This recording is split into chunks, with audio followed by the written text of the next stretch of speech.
बिस्मिल्लाहिर्रहमानिर्रहीम। अस्सलाम वालेकुम डियर स्टूडेंट्स, कल हमने जो है ना मैट्रिक्स इन्वर्जन मेथड जो है ना डिस्कस किया था कि हम जो है ना मैट्रिक्स इन्वर्जन मेथड के जरिए जो है ना क्वेश्चन को किस तरह सॉल्व करेंगे। फार्मूला मैंने आप लोगों को बताया था। ये फार्मूला है हमारे पास कि x is equal to A inverse B. X में हमारे पास वो ट्रू में वैल्यूज होते हैं x और y, ठीक है। वो जो नॉन वैल्यूज होते हैं उसको हम मालूम करते हैं, और ए इनवर्स जो है ना ये हमारे पास एक अलग मैट्रिक्स होता है, उसका हम इनवर्स मालूम करते हैं और उसको फिर मैट्रिक्स बी के साथ मल्टीप्लाई करते हैं। ये आपके पास इक्वेशंस थे, इसको हमने जब मैट्रिक्स फॉर्म में लिख दिया तो इस फर्स्ट मैट्रिक्स को हमने ए नाम दिया था। इस एक्स वाई जो जिस मैट्रिक्स में जो है ना एक्स वाई वैल्यूज थी उस मैट्रिक्स को जो है ना हमने कैपिटल एक्स नाम दिया था, और इस इक्वल के बाद जो नंबर्स थे उसको हमने एक कॉलम में लिखा था 07, उसको हमने मैट्रिक्स बी नाम दिया था। फिर जो है ना एक्स को मालूम करना था, यानी एक्स वाई की वैल्यू को मालूम करनी थी, ठीक है। तो जब एक्स को मालूम करना था तो उसके लिए हमारे पास फार्मूला है कि X is equal to A inverse B. ये फार्मूला तब हम अप्लाई करेंगे जब आपको क्वेश्चन में कहे कि solve by matrix inversion method, ठीक है। अगर नहीं कहे और फिर आपकी मर्जी किस मेथड से करते हो, क्रैमर से करते हो या इन्वर्जन मेथड से, ठीक है। लेकिन जब आपको कहे तो फिर आप जरूर इस मेथड से करेंगे, ठीक है। तो ये फर्स्ट मेथड था। एग्जाम्पल नंबर 25 में हमारे पास है कि आप चेक करें कि आया ये हम सॉल्व कर सकते हैं कि नहीं। ये हमारे पास जो है ना टू लीनियर इक्वेशंस है, ठीक है, इन टू वेरिएबल्स। तो इसको हम पहले मैट्रिक्स फॉर्म में लिखेंगे। तो जब आप इन लोगों ने सिर्फ पहले जो है ना मैट्रिक्स ए लिखा है। मैट्रिक्स ए जब आप इससे निकाले तो मतलब फर्स्ट कॉलम में जो है ना एक्स के कोफिशिएंट्स आ जाएंगे। एक्स के कोफिशिएंट क्या है, एक 3 है एक 2 है। फिर सेकंड कॉलम में जो है ना वाई के कोफिशिएंट्स आ जाएंगे, वो क्या है -6 -4, ठीक है। तो अगर ये मैट्रिक्स ए जो है ना ये नॉन सिंगुलर ना हो, मतलब सिंगुलर मैट्रिक्स हो, तो फिर हम इसको आगे सॉल्व नहीं करेंगे। या देख इन लोगों ने जब डिटरमिनेंट मालूम किया है तो डिटरमिनेंट इसका क्या है, 0। तो जब इस तरह आ जाए तो फिर हम कहेंगे कि इसका जो सोल्यूशन है वो हम मालूम नहीं कर सकते, यानी ये सॉल्वेबल नहीं है, ठीक है, क्योंकि इसका जो मल्टीप्लिकेटिव इनवर्स है वो एग्जिस्ट नहीं करता है। तो जब मल्टीप्लिकेटिव इनवर्स एग्जिस्ट नहीं करता हो तो उसको हम बी के साथ मल्टीप्लाई किस तरह करेंगे, ठीक है।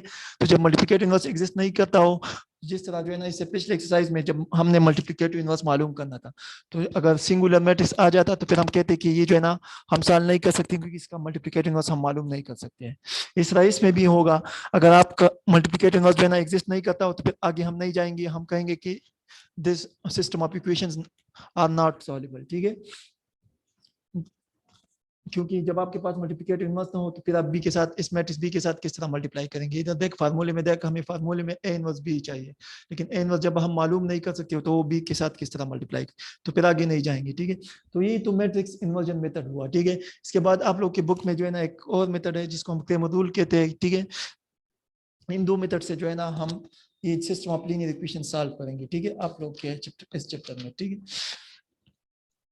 अब क्रेमोडूल क्या है, क्रेमोडूल बहुत इजी है। इसमें हम जो है ना ये मल्टीप्लिकेटिव इनवर्स मालूम नहीं करते, इसके बगैर डायरेक्ट सॉल्व करते हैं, ठीक है।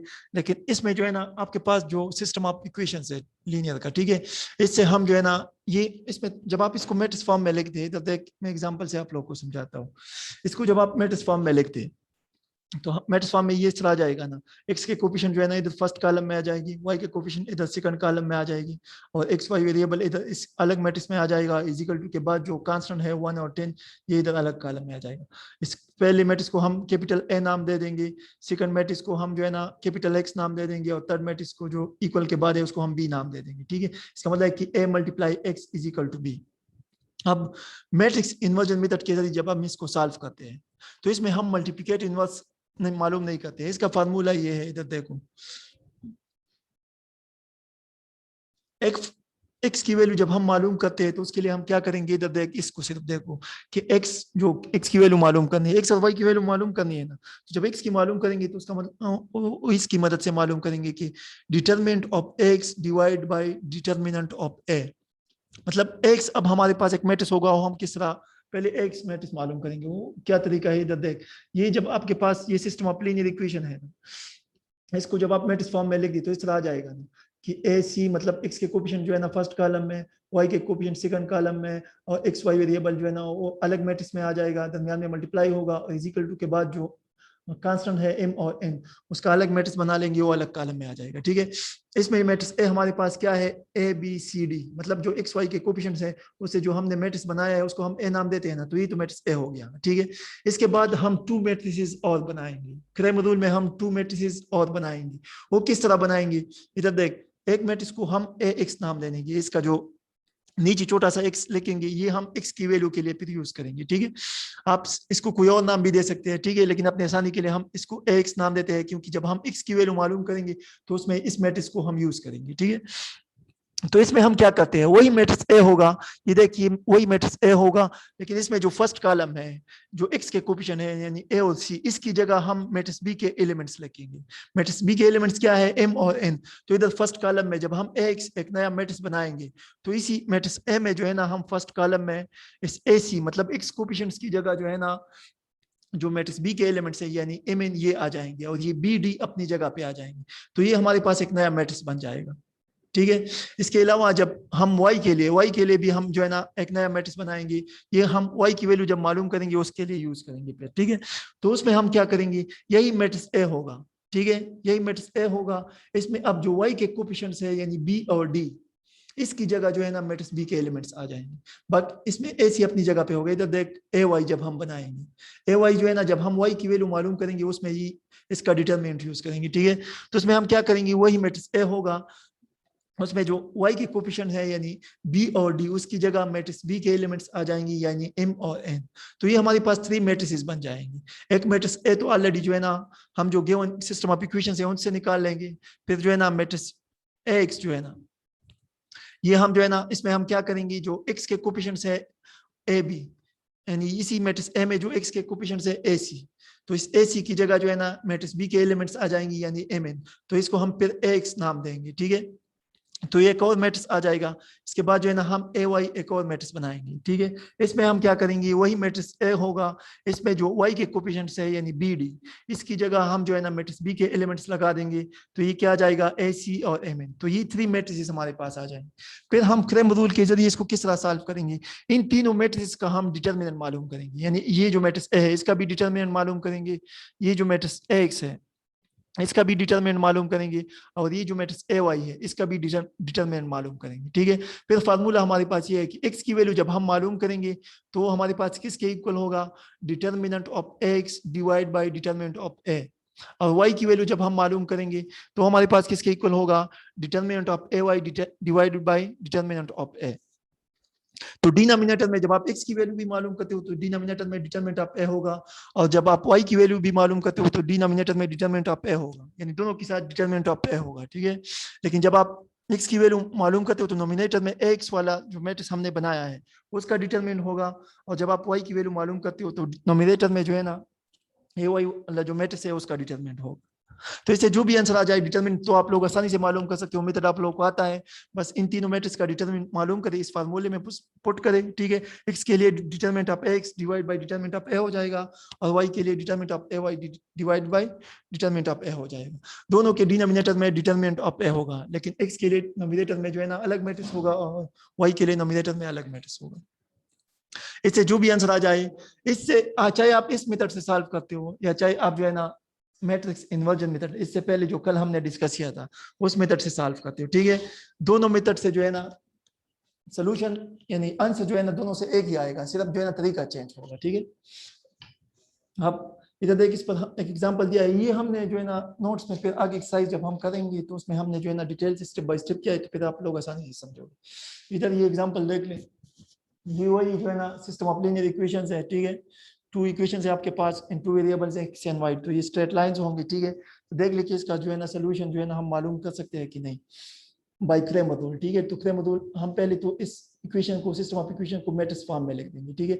इधर एक्स के कोफिशिएंट्स आ जाएंगे, इधर वाई के कोफिशिएंट्स आ जाएंगे, और इधर जो है ना जो दूसरा मैट्रिक्स इसमें एक्स वाई वेरिएबल्स आ जाएंगे। फॉर एग्जांपल इधर जो सिस्टम ऑफ इक्वेशंस है इसमें एक्स वाई वेरिएबल की जगह कोई और वेरिएबल्स होते, ए बी होता, सी डी होता, ई एफ होता, तो इधर जो है ना इस मैट्रिक्स में फिर वही होता। अब एक्स वाई है तो हमने इधर एक्स वाई लिखा है, ठीक है। इजिकल टू के बाद जो कॉलम है उसमें जो है ना कांस्टेंट आ जाएंगे यानी 1 और 10, लेकिन ये इजिकल टू के बाद हम जब अगर फॉर एग्जांपल ये 1 जो है ना इजिकल टू से पहले होता तो पहले हम इसको इजिकल टू के बाद जो है ना कन्वर्ट करते, ठीक है। उसके बाद इधर जो है ना इसका मैट्रिक्स बनाते, ठीक है। तो ये 110 इधर आ जाएगा, फिर इस मैट्रिक्स को हम ए नाम देते हैं, इसको कैपिटल एक्स नाम देते हैं, और इसको जो है ना मैट्रिक्स बी नाम देते हैं। तो ये A multiply X is equal to B हो जाएगा। तो मैट्रिक्स ए हमारे पास इसमें क्या है 1 - 2 3 1, यानी ये मैट्रिक्स है, और ये मैट्रिक्स एक्स कैपिटल एक्स क्या है एक्स वाई है, और कैपिटल बी यानी मैट्रिक्स बी हमारे पास क्या है 110 है, ठीक है। अब क्रे मॉड्यूल के जरिए सॉल्व करना है तो क्रे मॉड्यूल में हमें जो है ना 3 मैट्रिसेस रिक्वायर्ड है। एक तो ऑलरेडी गिवन है ए, ये दूसरा जो है ना हम ओ एक्स बनाएंगे ओ एक्स वैल्यू के लिए, तीसरा जो है ना हम ए वाई बना लेंगे, ठीक है। अब ये ए, इसका डिटरमिनेंट तो मालूम करें। अब ई इसमें भी याद रखना है, इसमें जब आप जो है ना ए का डिटरमिनेंट मालूम करें, अगर 0 आता हो तो आगे हम सॉल्व नहीं करेंगे, क्योंकि अगर आप क्रे मॉड्यूल के फार्मूले में देख ले, इधर देख इस फार्मूले में, तो इसमें जो इधर डिटरमिनेंट ऑफ ए है, ठीक है, ये इन लोगों ने उस डिटरमिनेंट का सिंबल नहीं लगाया है, आप लोग लगा दी, बुक में मिस्टेक हो गया है, ठीक है। तो इधर जब हम कहते हैं कि x is equal to determinant of x divide by determinant of a, तो डिनोमिनेटर में जो है ना डिटरमिनेंट ऑफ a आता है, तो इस ये कभी भी 0 नहीं होना चाहिए, क्योंकि डिनोमिनेटर में जब 0 आ जाए तो फिर इनफाइनाइट की तरफ जो है ना जाता है, ठीक है। जब आप तो इस वजह से जो है ना फिर वो एग्जिस्ट नहीं करता है, तो जब भी डिटरमिनेंट ऑफ ए 0 आ जाए तो फिर इसको आप आगे सॉल्व नहीं करोगे, जिस तरह हम जो है ना मैट्रिक्स इन्वर्जन मेथड में करते हैं तो इसमें भी करते हैं, क्योंकि इसमें भी फार्मूले में हमारे पास डिनोमिनेटर में जो है ना डिटरमिनेंट ऑफ ए है, तो फिर इसको आगे हम सॉल्व नहीं करेंगे। पहले हम डिटरमिनेंट ऑफ ए मालूम करते हैं, ठीक है, क्या ये सिंगुलर मैट्रिक्स है कि नॉन सिंगुलर। तो जब आप मालूम करें तो इन लोगों ने सॉल्व किया है, वही जो है ना डायगोनल एलिमेंट्स मल्टीप्लाई कर minus non secondary diagonal elements multiply कर, फिर इसको सॉल्व करें तो इससे 1 + 6 = 7 आ जाएगा, तो नॉन सिंगुलर मैट्रिक्स है, तो इसका मतलब है कि ये आगे सॉल्व होता है, ठीक है। अब इसके बाद जो है ना हम एक और मैट्रिक्स बनाएंगे, तरीका आप लोग को आता है, वही मैट्रिक्स ए होगा फर्स्ट कॉलम में, मतलब जो एक्स के कोफिशिएंट है इसकी जगह जो है ना ये मैट्रिक्स बी के एलिमेंट्स आ जाएगी, तो ये 110 हो जाएगा, और ये -2 1 जो है ना ये अपनी जगह पे आ जाएगा, तो ये हमारे पास एक नया मैट्रिक्स आ जाएगा, ठीक है। अब इसका भी उसी तरह डिटरमिनेंट मालूम करें, तो मेन डायगोनल एलिमेंट्स मल्टीप्लाई करें 1 × 1, और फिर जो है ना माइनस फिर सेकेंडरी डायगोनल एलिमेंट्स यानी -2 × 10, तो इससे जो है ना क्या आ जाएगा 1 + 20 = 21 आ जाएगा। तो x की वैल्यू हमारे पास क्या हो जाएगी, x की वैल्यू जो है ना फार्मूला है आपके पास क्रे मॉड्यूल में कि determinant of x divide by determinant of a, इधर वो डिटरमिनेंट का सिंबल लगा दे, ठीक है। तो ये क्या आ जाएगा 21/7, क्योंकि डिटरमिनेंट ऑफ x क्या आया है 21 आया है, डिटरमिनेंट ऑफ a क्या आया है 7 आया है, तो 21/7 हो जाएगा = 3, तो ये x की वैल्यू हो जाएगी। इसके बाद जो है ना अब हमने y की वैल्यू भी मालूम करनी है, तो उसके लिए हम क्या करेंगे, पहले वो ay मैट्रिक्स बनाएंगे, ठीक है। ये x और y जो इधर आप लोग लिखते हैं ये छोटा लिखेंगे, इधर बेस में लिखेंगे, ठीक है। अब इसके बाद जो है ना हम ay एक नया मैट्रिक्स बनाएंगे, उसके लिए हम क्या करेंगे, वही मैट्रिक्स a होगा, इस मैट्रिक्स a में जो है ना हम जो एक y के कोफिशिएंट्स है उसकी जगह जो है ना इस मैट्रिक्स b के एलिमेंट्स आ जाएंगे, तो ये हमारे पास क्या हो जाएगा, ये 1 3 अपनी जगह पे आ जाएगा इधर, और इस -2 और 1 की जगह क्या आ जाएगा 1 10 आ जाएगा, तो ये हमारे पास एक नया मैट्रिक्स आ जाएगा। अब इसी का भी डिटरमिनेंट मालूम करें, तो जब आप इस ay का डिटरमिनेंट मालूम करें तो मेन डायगोनल एलिमेंट्स मल्टीप्लाई हो जाएगा, तो 1 × 10 माइनस फिर जो है ना सेकेंडरी डायगोनल एलिमेंट्स, तो मतलब 1 × 3, फिर आपको इसको सॉल्व करें तो इससे 10 - 3 से हमारे पास क्या आ जाएगा 7 आ जाएगा। आप इसका भी फार्मूले में वैल्यू पुट करें तो ये y = determinant of ay divide by determinant of a, इधर भी वो डिटरमिनेंट का सिंबल लगा दी, ठीक है। तो ये क्या हो जाएगा 7/7, तो इससे 1 आ जाएगा। फिर ये तो हम जो है ना प्लेन में काम कर रहे हैं, तो प्लेन में हर एक सोल्यूशन जो है ना वो ऑर्डर्ड पेयर की फॉर्म में, मतलब जोड़े की शक्ल में होता है, जिसमें जो फर्स्ट नंबर हम लिखते हैं वो एक्स कोऑर्डिनेट का होता है, यानी एक्स एक्सिस का होता है, ठीक है। तो इधर हम पहले एक्स कोऑर्डिनेट लिखेंगे फिर वाई कोऑर्डिनेट, पहला तो जोड़े की शक्ल में लिखेंगे, फिर उसका ऑर्डर पेयर बनाएंगे, ठीक है।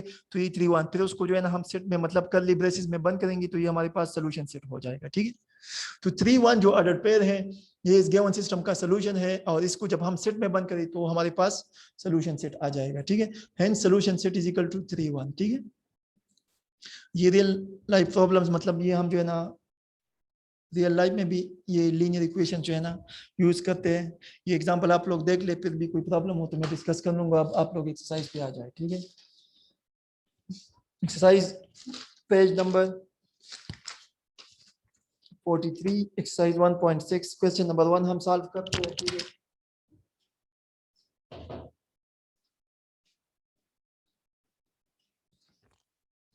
तो आप लोग शाबाश बुक निकाले 45 पेज पे, ये फर्स्ट क्वेश्चन जो हम सॉल्व करेंगे, ठीक है।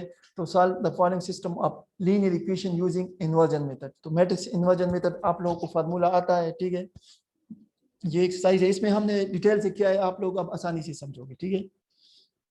अब इसमें आप लोग देख ले क्वेश्चन नंबर 1 में क्या है, solve the following system of linear equation using inversion method. ये क्वेश्चन भी इंपॉर्टेंट है, क्वेश्चन नंबर 1 भी, क्वेश्चन 2 भी। एक्सरसाइज तकरीबन सारा इंपॉर्टेंट है, ठीक है। इससे अक्सर एक पार्ट आता है, ठीक है। इससे पहले वाला एक्सरसाइज भी बहुत इंपॉर्टेंट है। अब मैट्रिक्स इन्वर्जन मेथड हमारे पास टॉपिक है, ठीक है। ओके मतलब ये तो डिटेल पेज हो गया, ठीक है। इसके बाद हम जाते हैं क्वेश्चन नंबर 1 की तरफ। Solve the following system of linear equation using inversion method, ठीक है। ये हमारे पास अब 2 इक्वेशंस है, आप लोग बुक में भी देख ले, 2x + 3y = -1 और x - 1 - y = 2।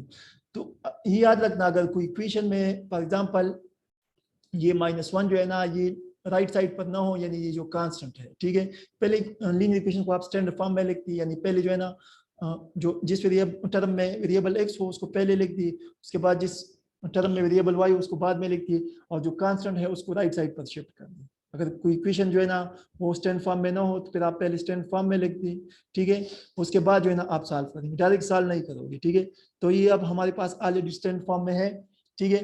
यानी पहले जो है ना जो टर्म है उसमें वेरिएबल x है, फिर जो टर्म है उसमें वेरिएबल y है, और कांस्टेंट जो है ना वो राइट साइड पर है, तो इसका मतलब ये ऑलरेडी स्टैंडर्ड फॉर्म में है, ठीक है। तो ये हमारे पास एक इक्वेशन है, लीनियर इक्वेशन इन 2 वेरिएबल्स, और ये दूसरा इक्वेशन है, दोनों स्टैंडर्ड फॉर्म में है, ठीक है। तो इसको हम डायरेक्ट मैट्रिक्स फॉर्म में लिख सकते हैं, ठीक है। अगर कोई स्टैंडर्ड फॉर्म में ना हो तो फिर पहले आप स्टैंडर्ड फॉर्म में कन्वर्ट करेंगे, उसके बाद आप मैट्रिक्स फॉर्म की तरफ जाएंगे, ठीक है। अब इसको हम मैट्रिक्स इन्वर्जन मेथड से सॉल्व करेंगे, ठीक है। एक्स और वाई की वैल्यू मालूम करनी है, ठीक है। तो गिवन क्या है वो गिवन में लिखते, ठीक है। तो ये हमारे पास गिवन हो जाएगा, ठीक है। इसके बाद रिक्वायर्ड क्या है, solution the given system of linear equation by matrix inversion method, ठीक है। इन्वर्जन मेथड मैंने आप लोगों को जो है ना एग्जांपल में भी डिस्कस किया था, लेकिन उस उधर जो है ना एग्जांपल में डिटेल से नहीं लिखा था, इधर स्टेप बाय स्टेप है, तो आप लोग आसानी से समझोगे, ठीक है। अब पहले तो सिस्टम ऑफ लीनियर इक्वेशन लिखेंगे, ठीक है, जो आपके पास गिवन है वो क्या है। पहला इक्वेशन है हमारे पास 2x + 3y = -1, और सेकंड है x - y = 2, ठीक है। अब इसको हम मैट्रिक्स फॉर्म में लिखते हैं, ठीक है। तो इन मैट्रिक्स फॉर्म ये हमारे पास किस तरह हो जाएगा, इधर जो है ना, अब इधर देख ले आप लोग, ये जो x के कोफिशिएंट्स है जो फर्स्ट कॉलम में, ठीक है, इधर देख, इसको हम फर्स्ट कॉलम में इधर लिखेंगे। x के कोफिशिएंट इधर हमारे पास क्या है 2, जब कोई वेरिएबल के साथ कुछ ना हो तो इसका मतलब इसके साथ 1 मल्टीप्लाई की फॉर्म में है। तो इधर जो है ना ऊपर इक्वेशन में जो है ना 2 है, 2 जो है ना इधर आ जाएगा फर्स्ट कॉलम में, और जो नेक्स्ट वेरिएबल है x उसके साथ 1 है तो 1 इधर आ जाएगा। तो ये फर्स्ट कॉलम में x के कोएफिशिएंट्स आ जाएंगे, ठीक है। इसके बाद जो है ना सेकंड कॉलम में इधर सेकंड कॉलम में जो है ना y के कोएफिशिएंट्स, यानी फर्स्ट क्या है 3 है तो 3 इधर आ जाएगा, और सेकंड क्या है इधर 1, y के साथ कुछ नहीं है तो 1 होगा, लेकिन साथ में माइनस भी है तो इधर क्या आ जाएगा -1। तो ये फर्स्ट मैट्रिक्स हमारे पास बन जाएगा। फिर सेकंड मैट्रिक्स में हम जो है ना वो दोनों वेरिएबल्स लिखेंगे जो इन दोनों इक्वेशंस में जो है ना मेंशन है, ठीक है। तो कौन कौन से वेरिएबल है, एक वेरिएबल x है, एक वेरिएबल y है। अगर आप इक्वेशन फर्स्ट में देख ले तो उसमें भी वेरिएबल x y है, अगर इसमें भी वेरिएबल x और y है, अगर सेकंड में देख ले तो इसमें भी वेरिएबल x और y है। तो ये जो है ना सेकंड मैट्रिक्स में हम वेरिएबल x और y जो है ना वो लिख देंगे, इजिकल टू के बाद जो नंबर है वो इजिकल टू के बाद लिखेंगे, ठीक है। इजिकल टू के बाद कौन कौन सी नंबर है, एक है -1 और एक है 2, तो इसको भी एक मैट्रिक्स में लिखेंगे इस तरह कॉलम की फॉर्म में, ठीक है। तो ये -1 2 हो जाए, ठीक है। तो इस सिस्टम ऑफ लीनियर इक्वेशंस को हमने जो है ना मैट्रिक्स फॉर्म में लिख दिया। मैट्रिक्स फॉर्म में ये इस तरह लिखेंगे, ठीक है। अब जो है ना इसमें हमारे पास जो फर्स्ट मैट्रिक्स होता है, ठीक है, उसको हम मैट्रिक्स ए नाम देते हैं, ठीक है। तो मैट्रिक्स ए हमारे पास क्या आ जाएगा, ये जो मैट्रिक्स है इसको हम मैट्रिक्स ए नाम देते हैं, ठीक है। तो ये हमारे पास ये हमारे पास मैट्रिक्स ए हो गया, ठीक है। तो a = 2 3 1 -1। इसके बाद जो सेकंड मैट्रिक्स है एक्स वाई, इसकी वैल्यू को हमने मालूम करनी है, ठीक है। इसको हम इधर कैपिटल एक्स नाम देते हैं, ठीक है। ये एक्स अलग चीज है, ये कैपिटल एक्स है, ये हम मैट्रिक्स को नाम देते हैं। अंदर जो एलिमेंट्स लिखते हैं इसके उसको हम स्मॉल अल्फाबेट्स में लिखते हैं, तो ये स्मॉल एक्स वाई है, ठीक है। तो ये हमारे पास जो है ना मैट्रिक्स एक्स हो गया। इस इजिकल टू के बाद जो मैट्रिक्स को हमने इधर जो है ना इस मैट्रिक्स को इसको हमने मैट्रिक्स बी नाम दिया है, तो बी इजिकल टू क्या आ जाएगा -1 2। तो अगर आप देख ले इसको मैट्रिक्स फॉर्म में अगर आप देख ले तो ये दोनों मैट्रिक्स आपस में मल्टीप्लाई है, यानी ये मैट्रिक्स ए और ये मैट्रिक्स बी आपस में मल्टीप्लाई है, और ये इजिकल टू के बाद मैट्रिक्स बी है। तो हम इस तरह लिख सकते हैं कि ए एक्स इजिकल टू बी, यानी a × x = b, ठीक है। अब बाय मैट्रिक्स इन्वर्जन मेथड हमारे पास फार्मूला है, हम किसी भी क्वेश्चन को मैट्रिक्स इन्वर्जन मेथड से सॉल्व करते हैं तो उसके लिए फार्मूला ये है कि कैपिटल x, असल में कैपिटल x हमारे पास क्या है xy, यानी हमने तो xy को मालूम करना है, ठीक है। तो कैपिटल x यानी xy जो वैल्यू है उसको हम किस तरह मालूम करेंगे, capital x = a inverse × b। a inverse को आप b के साथ मल्टीप्लाई करें और सॉल्व करें, इससे जो भी वैल्यू आ जाए उसमें वो जो है ना मैट्रिक्स x के बराबर हो जाएगा, ठीक है। तो पहले b तो ऑलरेडी हमारे पास है, इधर देखिए मैट्रिक्स b हमारे पास ऑलरेडी गिवन है, ठीक है। और ए भी ऑलरेडी हमारे पास है लेकिन ए इनवर्स नहीं है, तो पहले हम ए इनवर्स मालूम कर लेंगे। तो उससे जो भी आंसर आ जाए उसको हम मैट्रिक्स बी के साथ मल्टीप्लाई कर लेंगे और सॉल्व कर लेंगे। फिर जो है ना वो हमारे पास क्या हो जाएगा, मैट्रिक्स एक्स के इक्वल हो जाएगा। ठीक है, मैट्रिक्स इसमें असल में हमारे पास एक्स वाई है, तो करस्पॉन्डिंग एलिमेंट फिर करस्पॉन्डिंग एलिमेंट के बराबर हो जाएगा, तो एक्स और वाई की वैल्यू फिर हमें मिल जाएगी। ठीक है, तो लास्ट में फिर हम सोल्यूशन सेट लिखेंगे। लेकिन ये कब पॉसिबल है, जब आपके पास ये ए मैट्रिक्स जो है ना ये नॉन सिंगुलर हो। ठीक है, क्योंकि जब नॉन सिंगुलर हो तो हम मल्टीप्लिकेटिव इनवर्स मालूम कर लेंगे, फिर उसको बी के साथ मल्टीप्लाई कर लेंगे और फिर एक्स की वैल्यू निकाल लेंगे। ठीक है, तो पहले हम जो है ना ए इनवर्स मालूम करते हैं, क्योंकि फार्मूले में हमें जो है ना बी के साथ ए इनवर्स को मल्टीप्लाई करना है, तो ए इनवर्स हमारे पास नहीं है, तो पहले हम ए इनवर्स मालूम कर लेंगे, उससे जो भी आंसर आ जाए उसको हम बी के साथ मल्टीप्लाई कर लेंगे, अगर ए इनवर्स एग्जिस्ट करता हो तब। ठीक है, तो हम ए इनवर्स की तरफ जाते हैं, पहले मैट्रिक्स ए लिखेंगे। ठीक है, मैट्रिक्स ए हमारे पास क्या है 2 3 1 -1, इसका डिटरमिनेंट मालूम करेंगे, पहले चेक कर लेंगे कि आया ये सिंगुलर है कि नॉन सिंगुलर। ठीक है, तो हम जो है ना डिटरमिनेंट अब हमारे पास क्या हो जाएगा, मेन डायगोनल एलिमेंट्स मल्टीप्लाई कर लेंगे, यानी 2 × 1 सॉरी 2 × -1, फिर माइनस फार्मूले का लग जाएगा, फिर सेकेंडरी डायगोनल एलिमेंट्स मतलब 3 × 1 हो जाएगा। ठीक है, अब इसको सिंप्लीफाई कर लेंगे, तो पहले मल्टीप्लिकेशन कर लेंगे, जैसे -2 -3 आ जाएगा, उसके बाद एडिशन कर लेंगे, दोनों का साइन सेम है तो हम ऐड कर लेंगे, तो -2 -3 से -5 आ जाए, तो -5 तो नॉन जीरो है, तो इसका मतलब है कि मैट्रिक्स ए जो है ना वो नॉन सिंगुलर मैट्रिक्स है, क्योंकि उसका डिटरमिनेंट 0 के बराबर नहीं है, तो इसका मल्टीप्लिकेटिव इनवर्स हम मालूम कर सकते हैं। ठीक है, अब हम मल्टीप्लिकेटिव इनवर्स का फार्मूला आप लोगों को याद है, उसमें हम क्या क्या यूज करते हैं, एक डिटरमिनेंट यूज करते हैं, एक एडजॉइंट यूज करते हैं, इससे पहले वाले एक्सरसाइज में हमने किया था। ठीक है, तो अब हम एडजॉइंट की तरफ चले जाएंगे, तो एडजॉइंट आप ए भी मालूम कर लेंगे।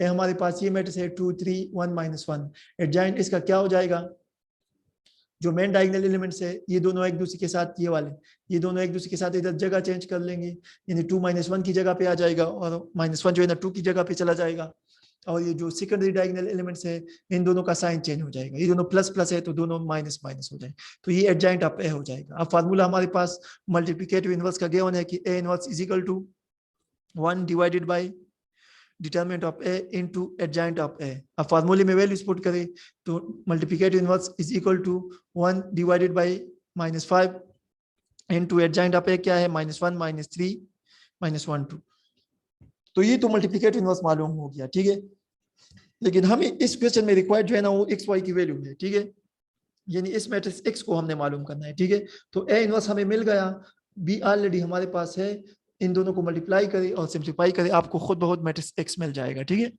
अब जो है ना ए इनवर्स हमारे पास क्या है -1/5 -1 1 -3 2। ठीक है, मल्टीप्लाई बी हमारे पास क्या है -1 2, स्टार्ट में आप लोगों के पास मैट्रिक्स बी था ना ये, तो इसको अब इस मैट्रिक्स बी को ए इनवर्स के साथ मल्टीप्लाई करें। ठीक है, तो पहले जो है ना हम ए इनवर्स के एलिमेंट्स लिखेंगे, ये ए इनवर्स के एलिमेंट्स है। ठीक है, उसके बाद मैट्रिक्स बी के एलिमेंट्स लिखेंगे, अब जो है ना इन दोनों को हम मल्टीप्लाई करेंगे और उसके बाद आगे सिंप्लीफाई कर लेंगे, लास्ट में हमें मैट्रिक्स एक्स मिल जाएगा। ठीक है,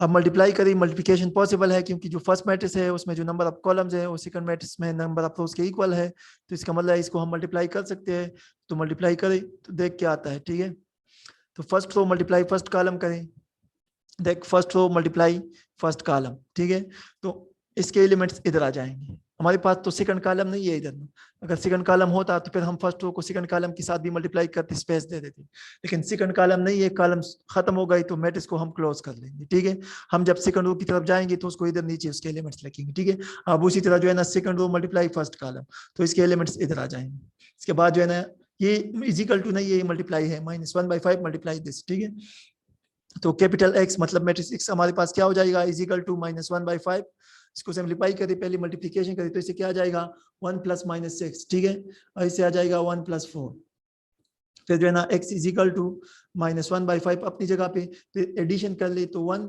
प्लस माइनस, तो ये माइनस हो जाएगा, तो 1 - 6 से हमारे पास -5 आ जाएगा और 1 + 4 से 5 आ जाएगा। ठीक है, अब ये 1 -1/5 भी इंटर करें, मतलब दोनों एलिमेंट्स के साथ मल्टीप्लाई करें, तो x इजिकल टू ये -5 के साथ जब आप -1/5 मल्टीप्लाई करें तो ये -5 डिवाइड बाय -5 हो जाएगा। ठीक है, और जब आप 5 के साथ -1/5 मल्टीप्लाई करें तो इससे 5 डिवाइड बाय -5 आएगा। ठीक है, तो 5 के साथ कैंसिल और माइनस माइनस के साथ तो इससे +1 आ जाएगा, और इधर जो है ना 5 के साथ कैंसिल तो इससे -1 आ जाएगा।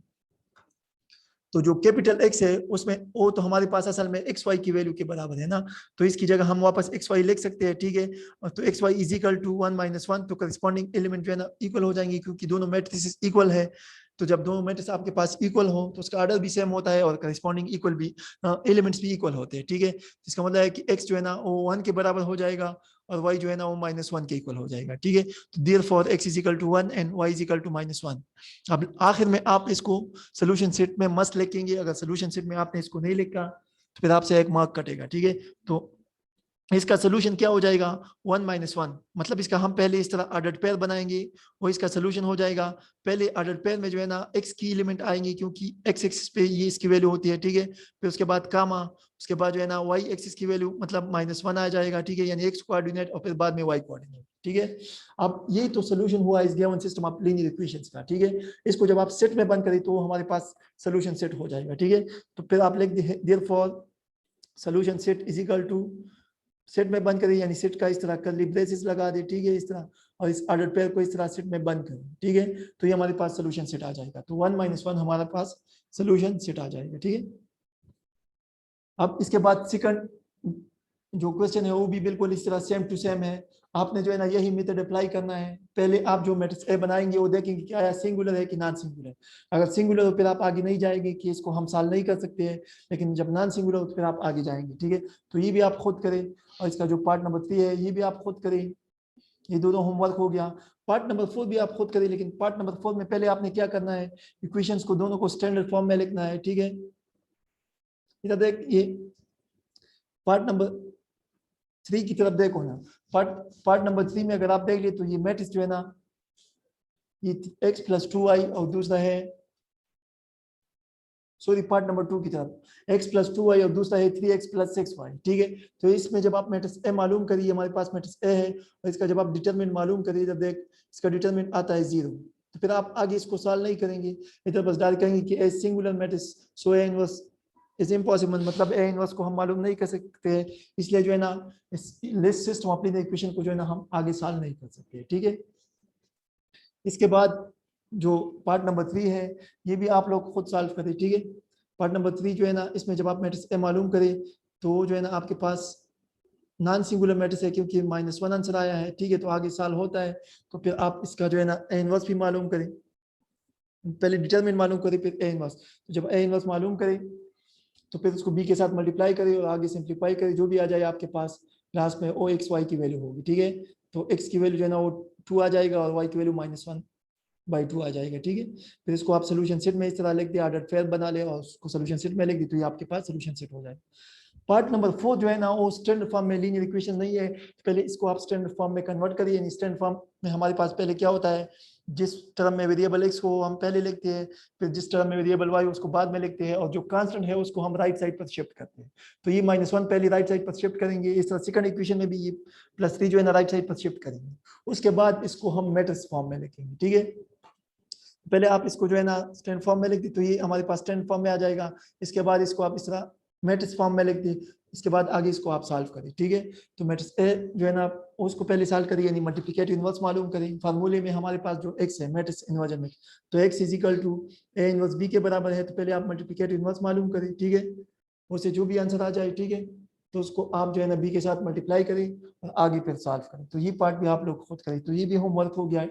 इंशाल्लाह मैट्रिक्स क्रैमर रूल जो है ना वो कल डिस्कस करेंगे। क्रैमर रूल भी इसी तरह करना है, मतलब उसका अपना फार्मूला है, लेकिन जब आप किसी भी क्वेश्चन को आप एक क्वेश्चन को उठा ले दोनों मेथड से सॉल्व करें, आंसर जो है ना दोनों से सेम आएगा।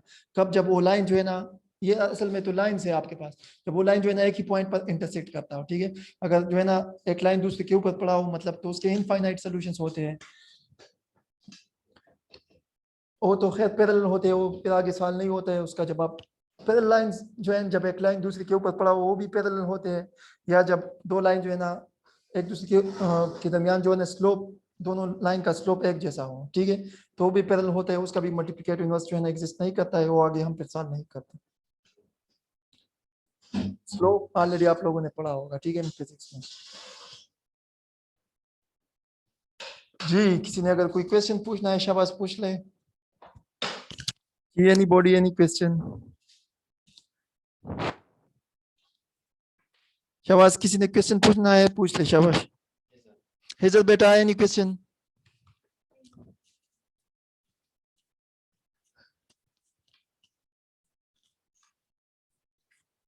Hazel Jamshed, any question? Jibril, any question? Muhammad Jibril, 9th M. Sir ji, ये ईद के बाद, ईद से 2 दिन पहले हमें ये पेपर मिले, तो हम अगले पेपर की तैयारी करें, पेपर करें कि होमवर्क करें? होमवर्क तो हमने नहीं किया, क्या करें सर जी? आप दोबारा के लिए क्या कहने? ये पेपर जो है हमें स्कूल की तरफ से ईद से 2 दिन पहले मिले थे, तो हम उस दिन से होमवर्क हमने नहीं किया। हम अगली पेपर की तैयारी करते, पेपर करते कि होमवर्क करते। ये बेटा कौन सी पेपर की आप बात कर रहे हैं?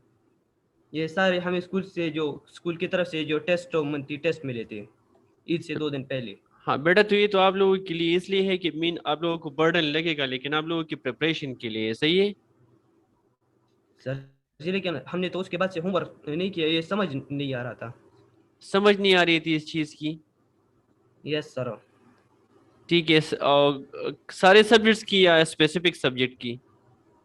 सिर्फ ये मैथ्स की। मैथ्स की? Yes mean sir. जो टॉपिक्स नहीं करवाए गए थे वो इंक्लूड थे पेपर में? Yes sir. नहीं सही। सर, वो वाला समझ आता है, हाँ, ये उसके बाद से जो लेक्चर हुए उसका समझ नहीं आता। लेक्चर के समझ नहीं आए थे, और लेक्चर आपने सारे अटेंड किए हैं? Yes sir. ठीक है, अगर फिर भी समझ नहीं आए तो फिर अपने साथ जरा यूज भी लेकर आए। अगर आज पॉसिबल हो या कल किसी को दे दे हैं, हम सारे लेक्चर जो है वो हैंड ओवर कर लेंगे, फिर डिटेल से आप दोबारा उसको देख ले। सही है? Yes sir. ओके, अस्सलाम वालेकुम।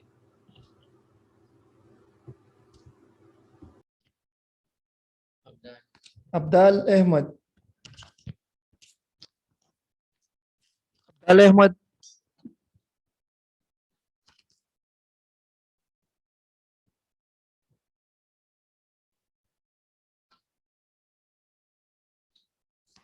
Next.